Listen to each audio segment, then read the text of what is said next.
ចាសួស្តីបងប្អូនទាំងអស់គ្នាថ្ងៃនេះអ្នកគ្រូបង្ហាញពីការអានមេរៀននៅក្នុងសៀវភៅពុម្ពភាសាខ្មែរថ្នាក់ទី1មេរៀនទី94ផ្ញើជើងស្ងស្នស្មស្លស្វស្អការអានព្យាង្គស្ងស្ងអាស្ងាស្ងអេស្ងេស្ងអីស្ងៃស្ងអឺស្ងើស្ងអឺស្ងើស្នអូស្នោស្នអូស្នោស្នអ៊ូស្នួស្នអើស្នើស្មអឺស្មឿស្មអ៊ីស្មៀស្មអេស្មេស្មអែស្មែស្លអៃស្លៃស្លអោស្លោស្លអៅស្លៅស្វអ៊ំស្វំស្វអំស្វំស្វអាំស្វាំស្អអះស្អះ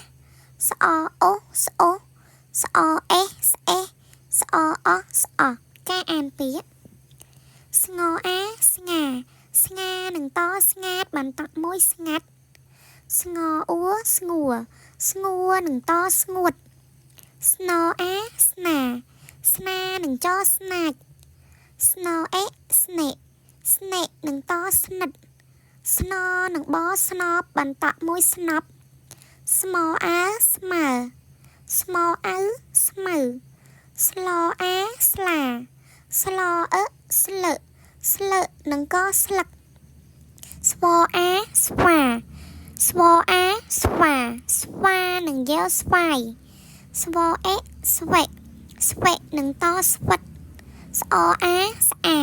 ស្អានឹងតស្អាតស្អអែស្អែស្អែនឹងកស្អែកស្ងអៀស្ងៀស្ងៀនឹងម៉ែវស្ងៀម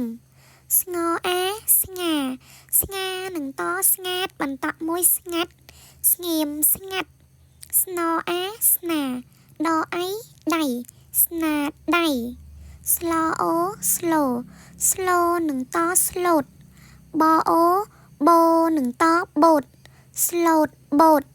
ស្លអាស្លាស្លានឹងបស្លាបប្រែវអ៊ីព្រាស្លាបព្រាស្វអេស្វេស្វេនឹងតស្វិតស្វអាស្វាស្វានឹងញែវស្វាញស្វិតស្វាញស្វអាស្វាស្វអែស្វែស្វែនឹងញែវស្វែងស្វាស្វែងស្វអាស្វាហអាហានឹងបហាបន្តមួយហាប់ស្វាហាប់ស្អអាស្អាស្អានឹងតស្អាត